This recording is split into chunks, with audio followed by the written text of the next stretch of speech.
Hello everyone, Stefan from General Warfare here, and welcome to a new video on the channel. No, this is not a War Talk video, nor is it a gameplay video, nor an unboxing video. This is actually a new deck tech video series that I want to get started on the channel, and yes, we're finally going to do deck techs after 2-3 years of doing video content for YouTube and just doing gameplay videos and just the most recent War Talk and unboxing videos as of late. We're going to finally get started with some deck techs. And I've come up with a name for it, and if this sticks, it sticks. If not, we'll see what happens. But for now, welcome to the very first episode of Brewing with 50 bucks.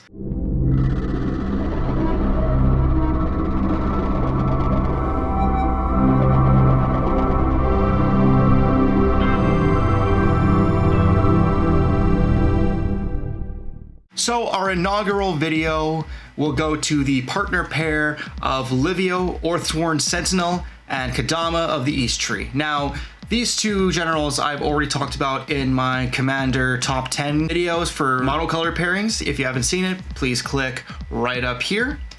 And if you have, then you already know a general idea of what to expect from this deck.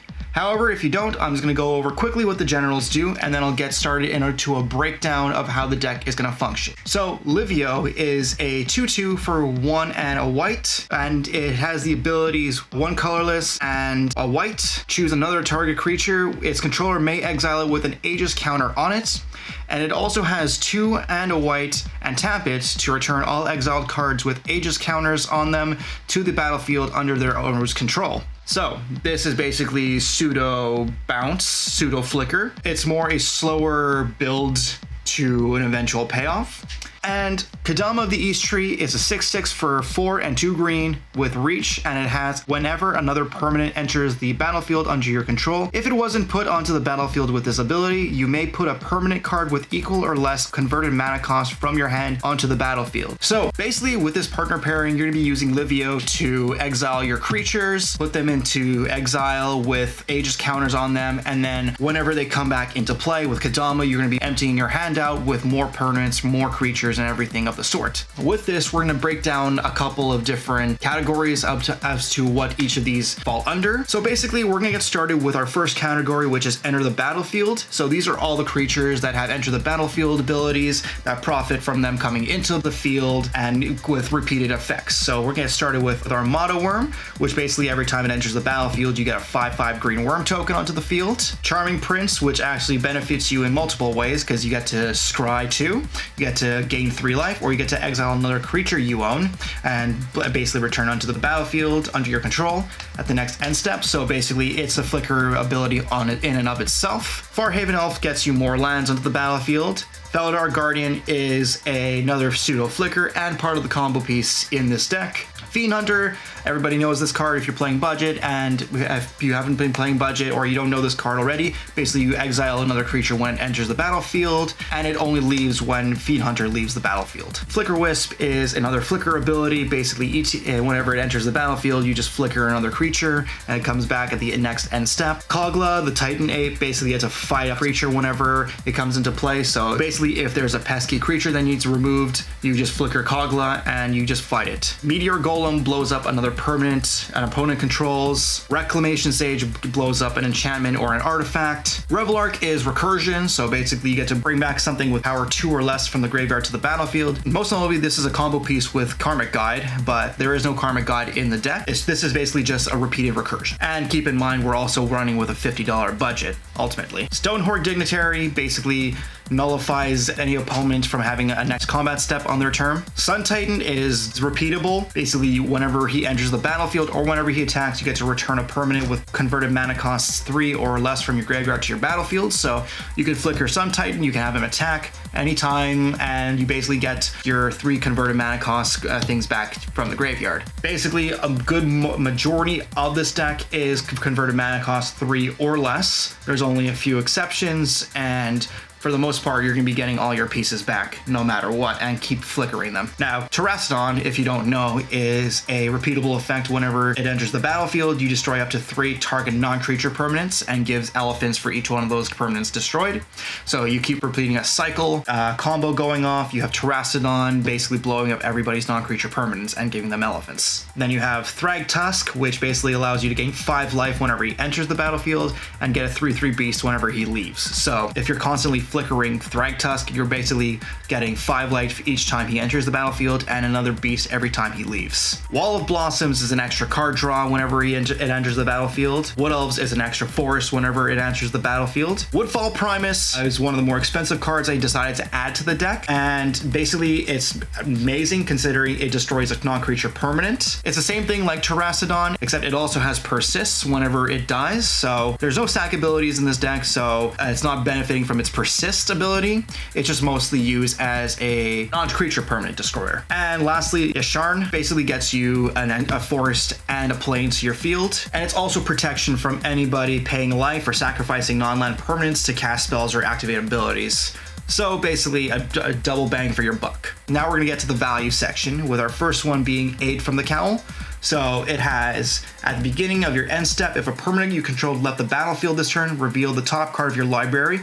If it's a permanent card, you may put it onto the battlefield. Otherwise, you may put it on the bottom of your library. Basically, if you're going to be if you have Aid from the Cowl and Livio on the field, you exile one of your creatures. At the end step, Aid from the Cowl will trigger, and if you get a permanent, you put it onto the battlefield. If not, you can either keep it on there or you surveil it, keeping it on top of your deck or putting it into the graveyard. Johnny's Welcome. Whenever a creature enters the battlefield under your control, you may gain 1 life. So basically, you're gonna be constantly gaining life for every time a creature enters the battlefield, and it's for 1 mana, so why not? You're gonna also get Feldar Retreat. This one is mostly for value, considering you're gonna be if you're gonna be pumping your creatures up, or if you want more creatures on the battlefield. I only added this as a safety measure in the event you're gonna be getting a lot of mana and you don't know what to do with it, especially if you're gonna be bouncing Yasharn, if you're gonna be bouncing Farhaven Elf, or you're gonna be bouncing Wood Elves. You're gonna be getting a lot of lands either to your hand or to the battlefield, and then those landfall triggers will keep stacking, either getting you cats or more +1/+1 counters on your creatures. Garruk's Uprising, whenever it enters the battlefield, if you control a creature with power 4 or greater, you draw a card. Creatures you control have trample, and whenever a creature with power 4 or greater enters the battlefield and you control, you draw a card. This is mostly for the card draw, but trample also helps in certain cases, especially if you're going to be going for attacks. Most of the time, you're not going to be. It's good for having repeatable card draw, especially when you're bouncing something like Thragtusk or Sun Titan, anything of the sort. And then the next one is Harmonious Archon. This is non-Archon creatures have base power toughness 3/3, and whenever it enters the battlefield, you create 2 1/1 white human creatures. This is also an ETB, but I only counted this as a value because if you're basically dealing with problematic creatures that are like very, very big, base power and toughness 3/3 kind of does help minimize the overall impact that you get on combat. If you're getting dealt a lot of damage, you basically have them minimize to 3/3s. Next one is Lifecrafter's Bestiary. This is a really good value considering every upkeep you scry 1, and whenever a creature enters the battlefield, you just pay 1 green to draw a card. It's pretty amazing value. Next, you have Mace of the Valiant. Whenever creatures enter the battlefield, you put a charge counter on it, and an equipped creature gets +1/+1 and vigilance for each charge counter on the mace. So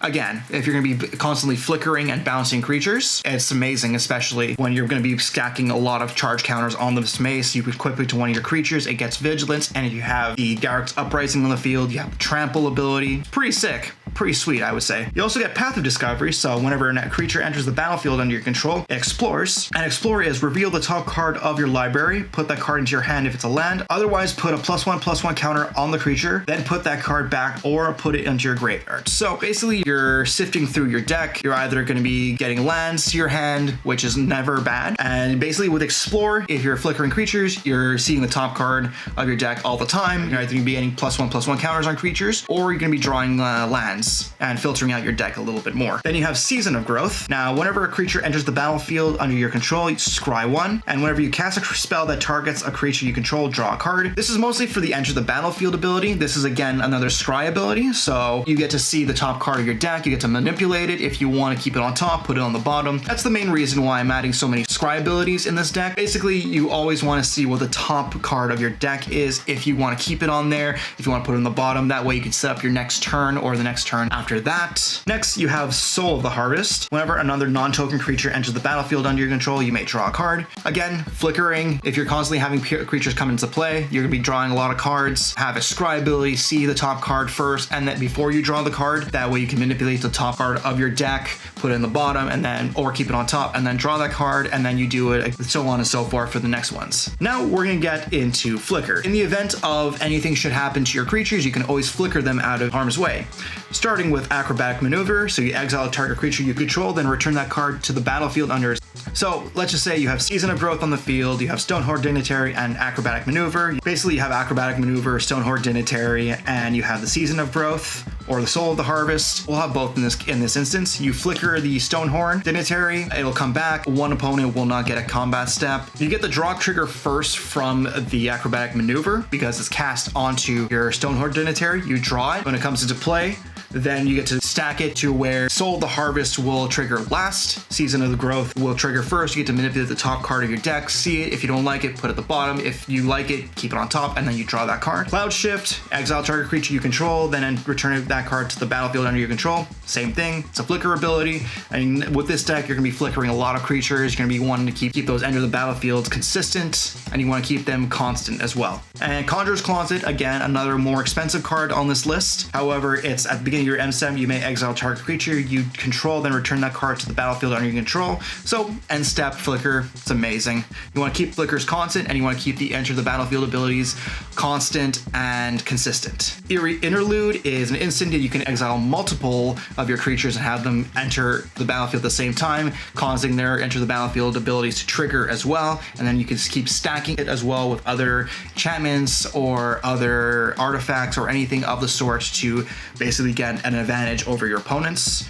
This is an amazing card against somebody who's trying to board wipe you or anybody who wants a mass removal spell. Basically, you would cast Eerie Interlude, you get to exile your entire board of creatures. It can't really hit enchantments or artifacts. Sorry for those who get a Chroma's Vengeance. Oops. And then you have them come back onto the battlefield, and their individual enter the battlefield triggers will trigger, and you just stack them the way you prefer. Ephemerate is basically the same thing as Cloud Shift, but it has a rebound, so you can cast a Scarab Bell from your hand and exile it as it dissolves. At the beginning of the next upkeep, you may cast this card without paying this mana cost, so repeatable flicker.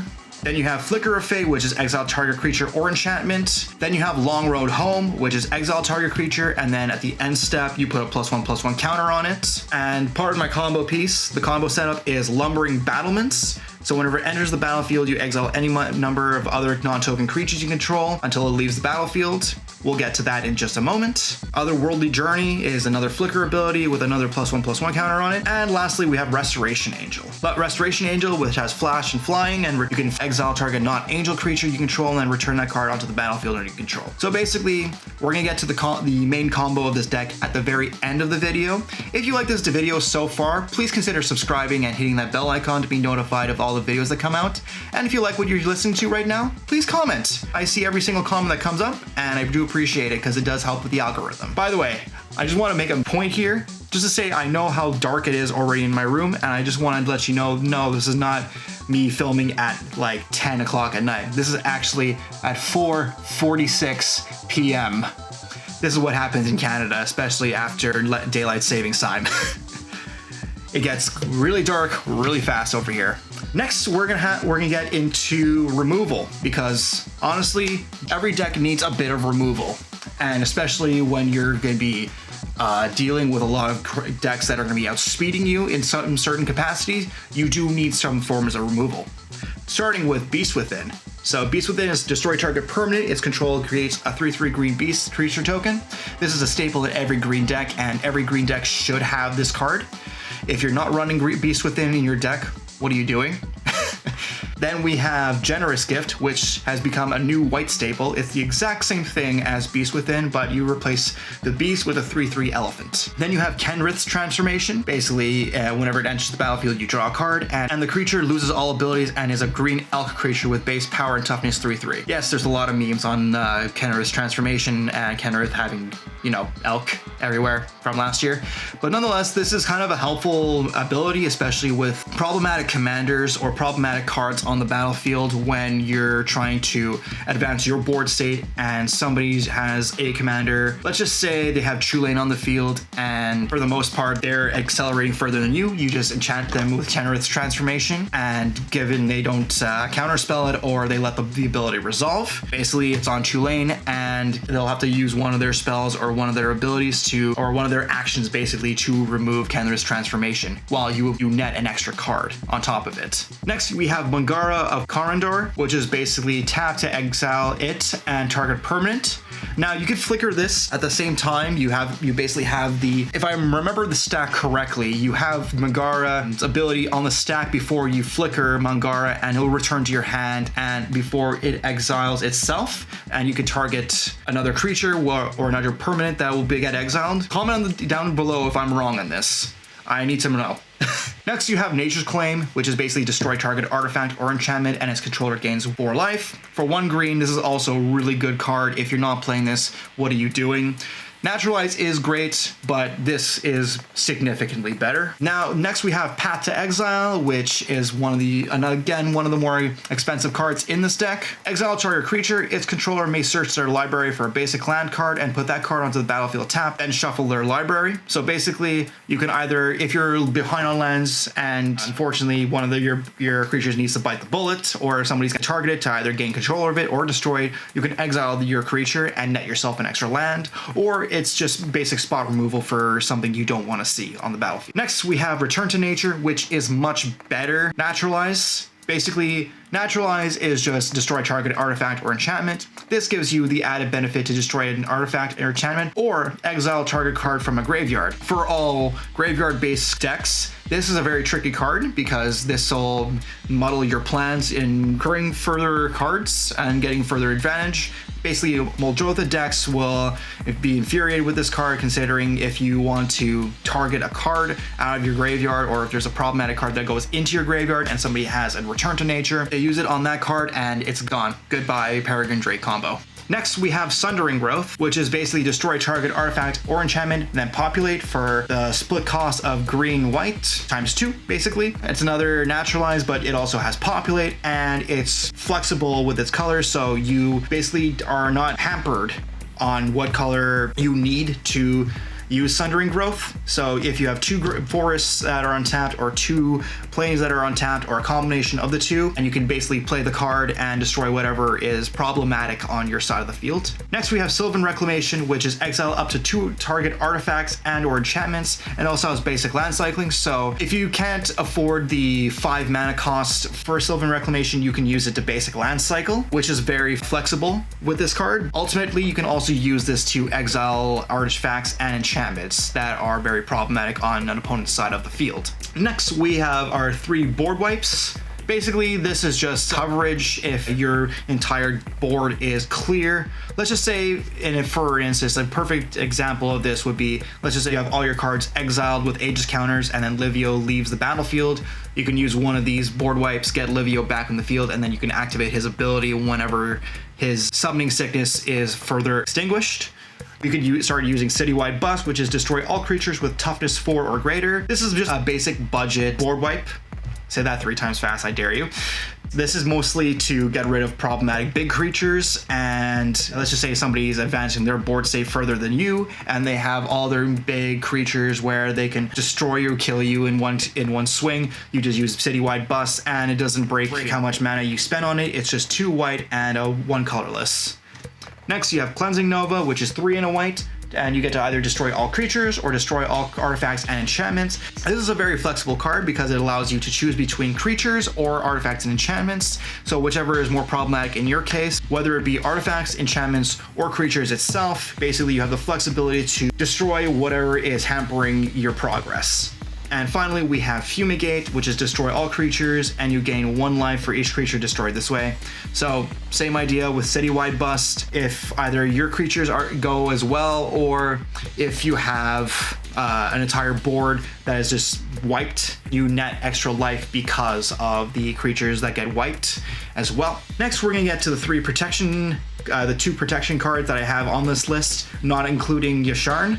So we have Chroma's Will, which is also a win con in a certain sense, because for 3 and a white, you get to choose 1, or you get to choose both if you have a commander on the field. Creatures you control gain flying, vigilance, and double strike until end of turn, or they gain lifelink, indestructible, and protection from all colors till end of turn. Let's just say you have one of your if you have a commander out on the field and you want a game deciding swing to happen, you can use a Chroma's Will to get flying, vigilance, lifelink, double strike, indestructible, and protection from all colors, which is fantastic considering you're going to be netting life, you're going to be hitting big. Or you can just use this to protect your creatures. You can also protect your creatures from dying to board wipes with Chroma's Will, giving them indestructible till end of turn, which is pretty good considering if somebody's going to board wipe your entire board. Or in some cases on General Warfare, we've had full effects to destroy everyone's lands, creatures, and artifacts. You can use a Chroma's Will to protect your creatures, and that way, even though you do lose your lands and you lose your artifacts, you can hit whatever opponent did that in retaliation.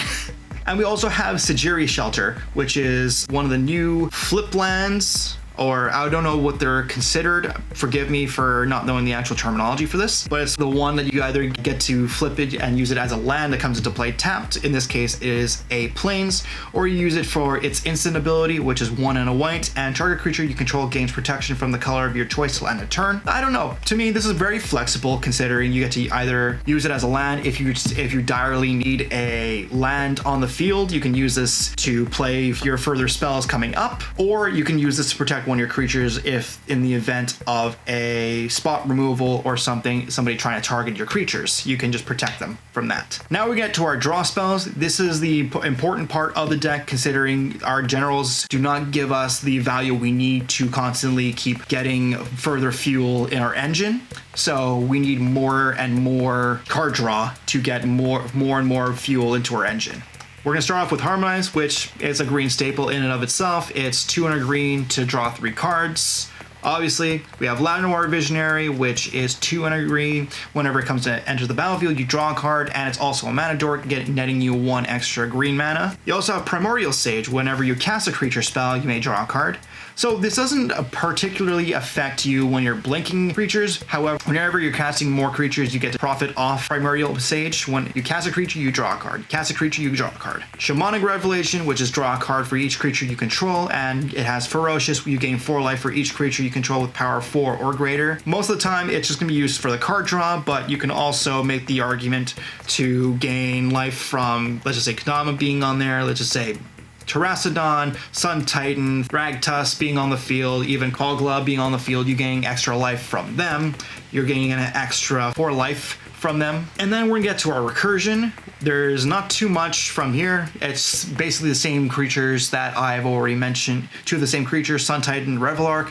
However, we do have 2 extra cards on here, starting with Balagad Recovery. This is the same thing like Sejiri Shelter. It's basically one of those flip lands. If you need, in this case, it's a forest. So whenever you need extra mana, you can use it for a forest, or for this, you get to return target card from your graveyard to your hand. Really good recursion, I should say. And it basically nets you whatever you need in the moment. You get to get a creature back from the graveyard, or a card in general, whatever you need at the time, back from your graveyard to your hand, and you get to replay it at a future time.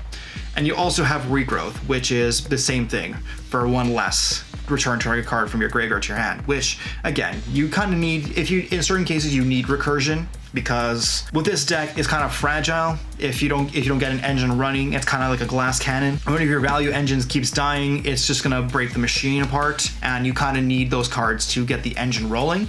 So that's why I included 2 extra Recursion cards in the deck. We're gonna get to our penultimate category, our second to last category. This is all ramp. This is what you need to further progress your board state, further progress your land state. Without further ado, let's get started. Our first card on the list is Avacyn's Pilgrim. Basically a Selesnya staple. It's 1 green and you get to tap it for a white mana. You also have Karametra, God of the Harvest on here, which is another one of the more expensive cards on here. It's basically whenever you cast a creature spell, you may search your library for a forest or a plains card and put into the battlefield, tapped. So why not get more ramp on your field when you have an indestructible enchantment on the field? You know, it's the same idea with Primordial Sage, but you're getting land instead of card draw, and you're thinning out your deck further to get more of the spells you need, more enter the battlefield abilities you need for the deck to run. You also have Llanowar Elves. Everybody knows this card. It's 1 green, tap for a green mana. You also have Migration Path, which to me and to the play group, we all find this is much better explosive vegetation. It's the same mana cost and it does the exact same thing. So 3 and a green to search your library for up to 2 basic land cards and put them onto the battlefield tapped and shuffle your library. However, it also has cycling too. So if you're in a rut and you need that extra card draw, or you need a new card, you get to cycle this away and draw a new card in its stead. So if this is just a dead card in your hand, you don't need any more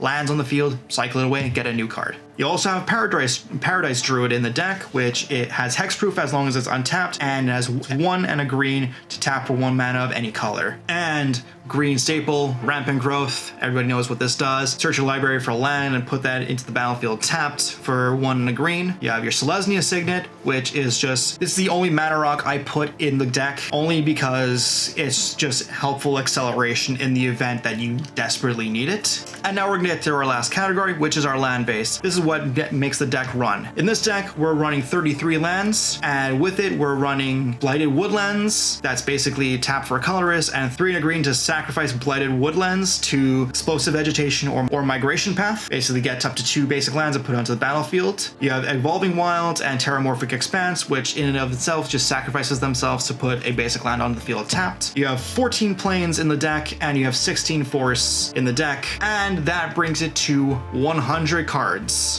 So namely, the combo you want to pull off in this deck is the Lumbering Battlements combo, which requires you to have 2 flicker cards. So namely, you need a Restoration Angel and a Felidar Guardian. We're going to use these in this instance. You need Lumbering Battlements on the field. You also need a payoff card, which you can use Terastodon for mass non-creature removal. You can use Meteor Golem for mass non-land removal. You can use it for Stonehorde Dignitary to negate any other future opponent from attacking you. And you need a flicker card, ultimately.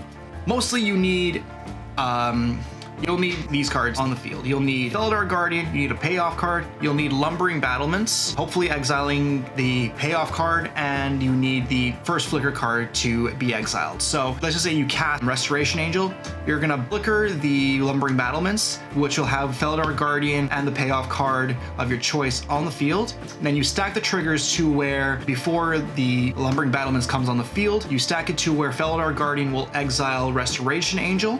And then we'll bring it back. Lumbering Battlements will come back on the field. It'll exile the Felidar Guardian and the payoff card. So let's just say in this case, it is a combination of both Stonehorde Dignitary, Meteor Golem, and Woodfall Primus. We'll have those 3 exiled as well, and the Felidar Guardian underneath the Lumbering Battlements. Restoration Angel will come back on the field, and then it'll repeat. So with this instance, it'll be an infinite combo to where your opponents cannot attack you any further. They will also have no permanent on the field, no non-land permanents and no non-creature permanents. Everything on their side of the field will be destroyed, and you'll be the only one left with creatures. So then you can start chipping away at your opponents, basically. If, let's just say, you have another 2 or 3 cards that net you for further creatures, let's just say you add Thragtusk to the mix, you'll also be gaining 5 life each time, and you'll also have a 3/3 beast come onto the field. You'll have infinite beast tokens. If you have a Johnny's Welcome on the field, you'll have infinite life. To be fair, infinite life does not win you the game. You'll have infinite creatures, you'll have infinite life, you'll have your opponents will not have any combat steps, they will not have any permanents on the field, and you'll be in the furthest lead you possibly can. Basically, you'll be chipping away at your opponents one by one. And that's gonna do it for our list. Normally, we're gonna be brewing with 50 bucks. Normally, we're gonna be titling this deck at a total of $50, hence the name. However, this deck does run us a total of $61.81 for the deck. However, for notable upgrades and inclusions, you can add stuff like Panharmonicon, which lets you trigger abilities twice. You get to add Avenger of Zendikar. One card I wish was budget again, Guardian Project, because if it was budget, it would easily replace Season of Growth. However, I'm doing what I can and limiting myself to the budget I put myself into. And another card you can add on here is the Great Henge, basically another enter the battlefield ability, and it also nets you mana. Those would be my notable upgrades for the deck. Unfortunately, this video does have to come to a close, but I'd like to know from you guys, what do you think? Is this a deck you would like to brew? Is there a deck card or two that I haven't mentioned on here that you want me to be notified of or aware of? Please, feel free. Comment down below, let me know. Not only is this gonna help me figure out what to do for future brews, if you have any suggestions for future brews, please let me know so I can provide to you that quality content. But it'll also help me get the algorithm for YouTube going and for more people to see this so I can produce more quality content for you guys. And if you do guys enjoy these kind of videos, please consider subscribing down below and hitting that bell icon. That's really the only way you're going to be notified of every single video that does come out of the channel. And if you did enjoy this video, please give it a thumbs up. That is going to do it for us today. My name is Stefan, coming from the General Warfare Headquarters, and I'll see you in the next video.